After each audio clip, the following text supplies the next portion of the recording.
Hey, friends, welcome to another edition of the show. I'm Joe, and today I've got a very unique guest coming from a very unique place, and I hope you're leaning in. My guest today is the superintendent of Park County School District number 16 in Meeteetse, Wyoming. Everybody say that with me, Meeteetse. Uh, Matiti. there it is. The context, I have no idea. It's a town of like 300 plus people, not students, People. just People. people, right, Yeah. boss? Yeah. Wow. That's right. 326, I think, at last census. Where are you located? You're in Wyoming. So we're in Wyoming, northwest. It's kind of more north central. Just we are on the east side of Yellowstone. Okay. So east side of Yellowstone, Cody, Wyoming, named after Buffalo Bill Cody, There it is. is probably our closest town, and that's about 40 miles to the north of us. Okay. And I don't know, do you have cars there? Or do you We, still we've got cars, we've got a lot of cows, we got a lot of horses. We get elk and grizzly bear and moose and everything else during the summer months, and it's the greatest place on earth the greatest place on earth? And my guess is you're a superintendent that probably has everybody's name memorized by at least October 1st. for sure. Yeah. Yeah. And Yeah, probably knows I their know as I parents, their right when I first came grandparents. in 10 years ago, it was um, looking at a yearbook and being in other places as a principal that principal of a school of 1,800 kids, and I never got to know all of their names. And like you said, probably within the first couple of weeks, you knew every kid.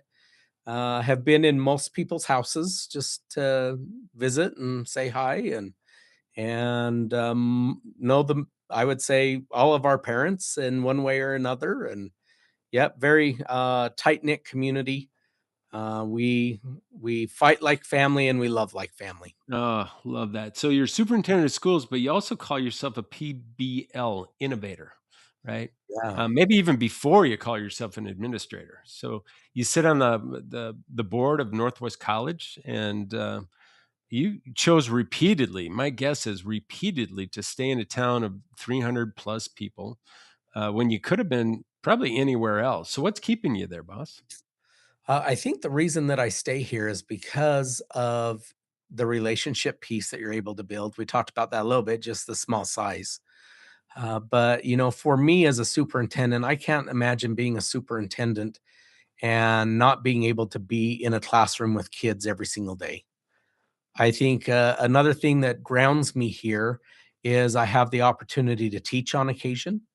Hmm. In my start of my education career, I was a German teacher and a coach, and it's just been a highlight of mine to still be in the classroom, and I'll be back in the classroom next year teaching German again.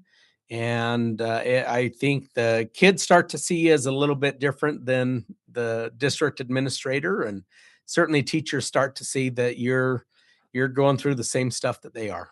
Oh, I can't imagine just the credibility. It's what the kids would call street cred, right? You have cred because you're in the classroom teaching and you're having to do the grading and you're having to follow the stupid whatever system that no, now you're doing it. Now Yeah, you're taking your own medicine. Let me put some context on the table.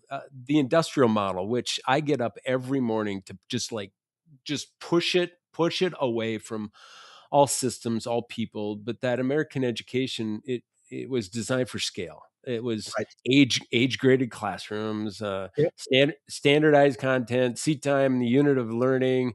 It was built for cities, right? Built for the Yep. factory economy, Built for a built for factory. a world that no longer exists. And Yeah, rural districts in Wyoming have been handed the same model, right? And told yeah. you got to make it work. And probably with less money, fewer teachers, Mhm. student body that could probably fit in a conference room. So when you look at how most rural superintendents are responding to that, well, what do you see, Shane? What do you see them doing that isn't working?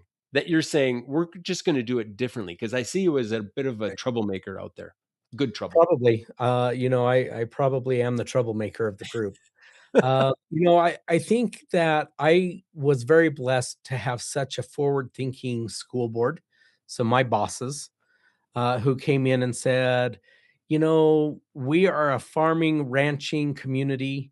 Our kids learn how to problem solve when they're in charge of watering so many acres and something goes wrong and they're out there and they just have to figure out how to fix that. Why isn't that a part of what we're teaching in school? And so we were I was asked or given the charge to bring back creativity, communication, critical thinking, and problem Mm, solving as the four essential characteristics, traits that we just needed to embed into our curriculum. And with that, I mean, it's evolved over the 10 years that I've been here. And it went everywhere from Genius Hour and letting kids just explore a passion. And we set aside a couple of hours on Fridays to the change that we made this school year, where we said we're going to embrace it full on. We're going to dive in head first. We became a project based learning district in school. And the intent is to have students be co-drivers with us in their education. Because mm, truly what we're trying to prepare kids for, none of us know what it is. yeah. It's gonna be changing in the next 18 months. Imagine a kid starting in kindergarten now, and we're gonna talk about 13 years from now. We're gonna try to prepare you for that. Well, who knows if calculus is even a thing at that point, and that isn't just something that you have on a single button on your phone or whatever else device you might have in your glasses or whatever that happens to be. But I think that those um, traits or those competencies of being a critical thinker, being able to look at AI and say this doesn't seem right. I need to research more and figure out what is the truth in that. We've lost creativity in our schools. Mm. You know, we tell kids you got to color in the lines, and we're like, stop it. If they color outside the lines, that's awesome.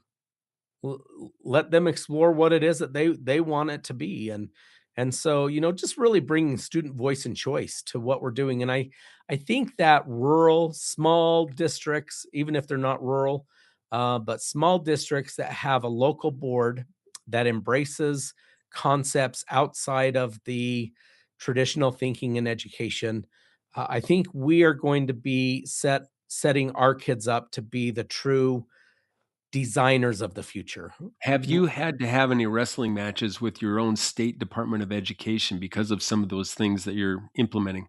Oh, sure. We wrestle with the State Department. We wrestle with legislators. We wrestle with other districts. We wrestle with inside our school, right? We wrestle with students and parents that are just like not sold that this is the right thing for their kid, and we honestly have to say maybe it's not. However, look at the growth that they've made, and if you're just worried about that report card or the transcript that is traditional 4.0 transcript, we're shifting to a mastery based transcript. Wow. So when they are applying to jobs or to colleges, it's going to be a portfolio that they're going to see that's going to show what kids have actually done, not what kids have regurgitated. So the evidence then, because this is the mythical thing for me, and people that are going to standards based grading or just some project based learning, and I've never really seen it move into something that's truly activated and established within a system. But you've seen 9 commencements, perhaps, yeah. So you've seen a few students that have left your system. Uh, Right. where are they going, and why are you proud of the impact that your school system has been able to make in their trajectory of Yeah. success? I love that. One of the things about being small is everybody so well. And so our graduation rate is hovers between 98 to 100%. When you have a class of 3 and you worry about if you lose 1, it's only 66%. You Uh, know where every crack is within. right. Nobody slips through the crack. That's right. So we have to make sure that we're filling those cracks along the way. But as we look at where our kids go, the majority of our kids still pursue a college degree. Of those that start college, I think we're about 75% actually complete with a degree or a certificate. However, we have really started to focus. that no matter what the kid does, that's what we're going to celebrate. A couple years back, we had a kid, a student who graduated, and he wanted to just play games and make money on his, is it called a Twitch account, something like that? I'm not up with it, but anyway, we did the same type of a celebration for him as we did for every kid that did a university signing, because that's important to know. We've had a kid that graduated from us, and he started a smokehouse truck with his father, and was very successful with that. You know, did other stuff and um, things along that way, but he wasn't college bound, and he's very successful, and we're proud of him. And so, whether they're graduating from a university with high honors, which a lot of our kids are doing, or they're working just still in our community, we love that they're being able to contribute, and that they're good thinkers. And I think with the shift that we're making this year, I think we're going to see more of that, where we're gonna be producing graduates who think for themselves and not think based upon anything that's happening in the world. They're able to critically think about what they want to do and who they want to be, and go out and achieve it. Yeah, it's just so unique, and I'm wondering what our listeners might be thinking, so I'm Mhm. anticipating that. I mean, you're They're probably serving saying stu this guy's crazy. No, well, you probably were called crazy by coming in and from a larger district and serving in this Yeah, little tiny metropolis, right? But you're serving students who grew up in ranching families, who maybe been running equipment since they were, I'm not even gonna say it because it's probably an illegal age, right? But they're just being right. useful, right? Totally. Who understand weather patterns, right? Yeah, And livestock and land ways that no standardized tests will ever measure. So you're right. building systems for that student. And I think of, so many students that I've had an opportunity to, this system is not built for you. And I wish that we had something that was like more for your hands, to learn from your hands.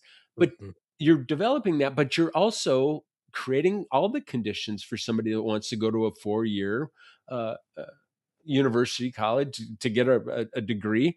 I can't imagine how fluid your people must be on the inside, and how agile your programs must be, Yeah, and just the joy of being able to work in a very small, rural, and I think this is where it's at, folks, rural, where you can make those shifts and just make those kind of playbooks happen without having a lot of committee work to forge it yeah. through.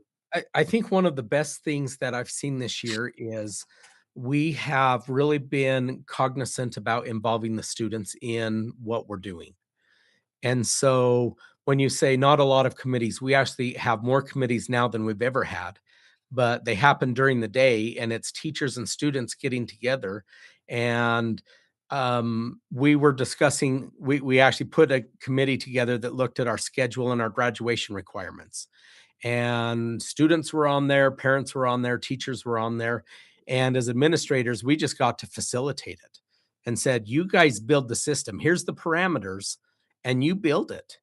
And we're probably coming out with the best product I've seen in public education, because it's the kids that are driving it. The kids are saying, you know what? Here, and it's funny because oftentimes I think we underestimate our kids, and we think if we were to give them more voice and choice, they're going to want to just have free time all the time. And our kids came back and they said, this isn't structured enough for us. We need to go back and have more structure put in. You And must that's be coming hand that's coming selecting from the the kids. you gotta be selecting the front row material kids Oh, to serve heavens on. no. Oh, heavens no, it's open, and we bring in, again, we're small. So, I only have 55 secondary kids, so grades 6 through 12. So every single one of them has a part of that. Even though they maybe weren't the 5 or 6 that were on that committee, those kids had to go back and had to visit with everybody, and we send out surveys about every month and just say, "How's it going? What do you like? What do you not like?" And At the beginning, it was what you see in every school is kids are afraid to say what they really feel. And I think we've put it in such a situation now where the kids are brutally honest Hmm. because we love it and nobody's ever getting in trouble. And it's just like, I want to hear what your perspective is on that. What do we need to change? How do we do that? I And was a every great change that we've made has come from a kid. I was a 28-year-old principal coming in to a system where I was once a student, and the rumor was that the kids are running the school. Yeah. Yeah. They were looking at me saying, "This kid is running the school," but you Right. literally have kids that are running your school. And I'm Yeah. curious to know because the friction or the tension that I might imagine, you've got students that are coming together with a recommendation that staff are saying, we really don't want to do that. Is there a power struggle? Um, yeah, Yes, there's got at to be a at power times. struggle. Yeah, Yeah. at times. And I think that again, so much of that has to do with our mind shift. Um, Carol Dweck, she's one of my favorites and just have learned so much about the way we think from her. And if we're really looking at that growth mindset, we're never excluding any concept, any thought. And so I think it's important. We tried to model as administrators that we establish what the scaffolding is, and Hmm. then let everybody else get messy in the middle of it. And at one point, they came back and we realized we had to change our scaffolding, right? We were approaching the whole concept a little bit different than what we needed to be do in order for it to make sense for Matizzi, as we were just trying to use bits and pieces that we had seen in other schools across the nation. And so it was an eye opener for us as well as administration to say, yeah, sometimes you even have to change what that scaffolding is. Yeah. I mean, it's just that's mind blowing to think about the stuff that we manage that we might not necessarily have to manage. And I hope folks listening in here are just maybe doubling down on that as an opportunity. And you know what? You might have to manage it afterwards, but it might be worth a try. Let me just shift here a little bit. Rural schools, there's Yeah. a perception problem. Every rural leader that I work with is battling a headwind. You know that it predates all of your tenure, your predecessor's tenure. Small district equals low expectations. I mean, it's just this. Okay, uh, equals students who go somewhere else for a real education, right? Hmm. Um, that narrative, it's baked in. I think oftentimes college counselors, maybe maybe in Cody and Cheyenne, maybe they have that mindset, right? Your universities certainly have it. And how do you lead inside a system that already has a story about what your students are before they've even walked through your door? I think one of the biggest things is you have to tell your story. Yeah. And so I take every opportunity that I have to put our kids in front of people. People don't want to hear from me, but they'll listen to a group of kids. So we've had an opportunity of taking different groups of our students over the last 2 years and have done presentations on the national stage, whether at the full scale symposium, at school boards association meetings. We want to put our kids out and have them tell the story of what it means to be a student in Matizzi. And with that, I've been blessed to have great partners along the way that have said, "Hey, we like what you're doing, and we want to help share your story." And it's always been good, and I stand back and I just marvel at Hmm. how great our kids are, and I love I'm a teacher, right? We love being in front of people. We love doing that. And the first time that I said, uh, this next presentation, I'm not going to say a word. It's going to be all the kids. Oh, that was so hard for me to not want to just jump in there. Give it And away. Yeah. and yet you get through one of them, and I'm like, that was so much better than me being in front of anybody, and the message was so much more clear coming from kids than anything that I could have shared. And so I think that that is just a part of what we're doing right now, goes hand in hand with our project-based learning and capstone projects. That's coming next year. We're super excited about that. We're starting in our pre-K program. They're going to be building portfolios for a capstone project and showing competencies along the way. So And capstone for each grade level, or capstone when I'm a senior, this is the project I'm going to be working on. yeah, so there will be a capstone from kindergarten to second grade, or Okay. pre-K to second grade, and then they'll actually have an official project. They're doing projects along the way, but they'll have a capstone project. And then we've got third to fifth grade is a section, sixth to eighth grade. And then each year of ninth, 10th, 11th, and 12th grade, they actually have presentations that they have to make. And we're going to do these huge celebrations of learning at the end of the year. A couple of years ago, we got introduced to celebrations of failure. And people are like, why Oh, would why you ever not? celebrate failure? And I'm like, Yes. because it's our best learning tool that we have.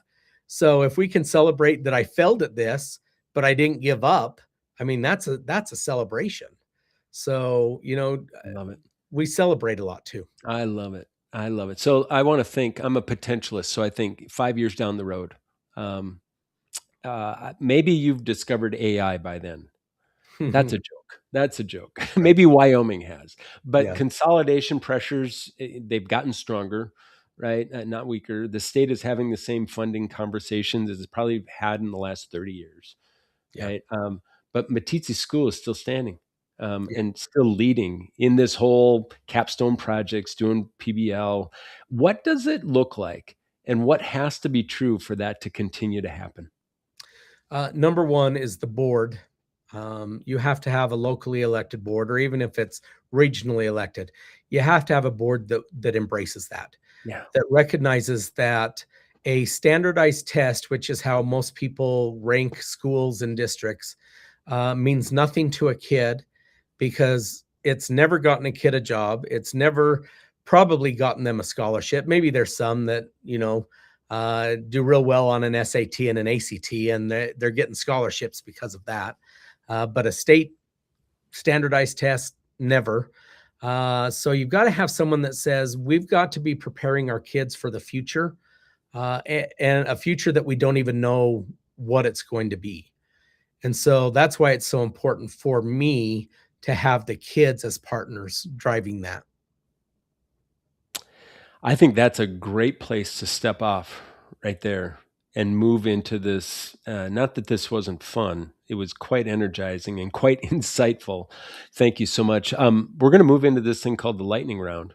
Okay. You're doing superhuman things. I mean, most humans aren't aren't thinking about running a school system the way that you're running it. So I call that superhuman. But let's move into a lightning round. Okay. Is there a quote that you live by? Um, no, but I have a purpose statement that I live by. That'll work. That'll And my work. purpose statement is I just want to be the man that my mother always thought I was. To her, I was on this pedestal, and when she passed, that really came I love it. to my heart that, what, if I could just be half the person that she thought Hmm. I would be a really good person. That's so So, rich. So but rich. thinking about that, the other a quote that I really do love is seek first to understand, then be understood. Little Stephen Covey Stephen coming Covey. at us. Yeah, Yeah, I absolutely. and I probably like that because I really stink at it. And it's It's something that I have to continue to grow and really process and say, Shane, shut your mouth and just listen. And I just have to be aware of that. Otherwise, I don't do it very well. what's the worst advice you've ever heard in leading people? Some of the worst advice that I've heard or even received is, "You're the boss now, so just do it." And obviously, there's been time in all of our careers where we've done that, and we look back and we're like, it would have been so much better to bring people along with us." Yeah. And I think that that's again a reason why where I'm at right now feels so great and feels so natural. So does that tie into the best advice that you've ever applied in leading people? Yeah, I think some of the best advice that I ever received is, Shane, you don't know more than what you think you know. So in essence, there's so much that I still have to learn that to think that I'm at a point to say, well, I know this, maybe I'll never know it. And but I need to just keep growing, and that comes to listening and being a part of continuing to develop as a learner myself. I think that we can't separate teachers, administrators from students. We're all just learners, Yeah. and we do better So if we learn together. so true. How about an unpopular opinion that Mm, you're eager yeah. to defend? Yeah, I hit a little bit on that, but I think it's still unpopular to push back against any accountability system that is based on a standardized test. We know that those tests are given once a year, maybe twice a year, and they give you a snapshot on what that student is able to show you on that particular day. Yeah. But really, we tell our kids that what you do on that state test, how you do on that state test does not define you, but how you approach it says everything about your character. Oh, that is so good right there. Yeah. Boom. How So, you approach it. yeah, so it's not about how you did. Did you try your hardest? Did you take the time or did you get through 30 hard questions in 15 minutes? That says more about you than what your score will ever say about you. So Wyoming Cowboys or Colorado State? Oh, I don't even know what Colorado State is, so Okay, it's that's Cowboys all why I the couldn't even say it. Yeah. way. How about something you've changed your mind about recently? Um, One thing that so I've also been blessed to serve on a lot of different committees, and that just happens when you live in a small town. Right. You get elected to serve on college boards and all sorts of other things.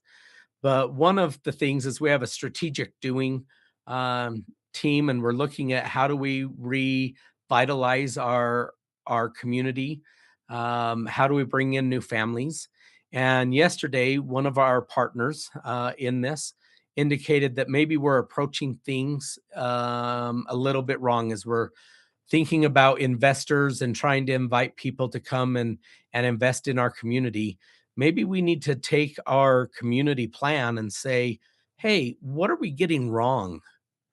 And if you were ever going to invest in something, Brilliant. what would that change in our plan? And really consider them not a cash cow, but really considering even if they're not going to invest, their feedback's going to be great Yeah. and help us to just reflect and look and say, maybe we've been thinking about this wrong. Maybe we need to change that structure or that scaffolding again and shift the way we think. So good. So good. How about a Yeah. career decision that you'd make 10 times over? Being here in Right Matitsi. there. Yeah. Yeah. Went from If a you're s not there, but what if you weren't there? What would you be doing? if I was not here, I don't think I would be a principal. I think that I would find my happy place, um, being an elementary, um, grandpa, just The an greeter? elementary grandpa. Yeah, Yeah, just someone that goes into the classes and helps to read and stuff like that and just volunteers time. And I would probably have to make my living being a Walmart greeter, there it 'cause is.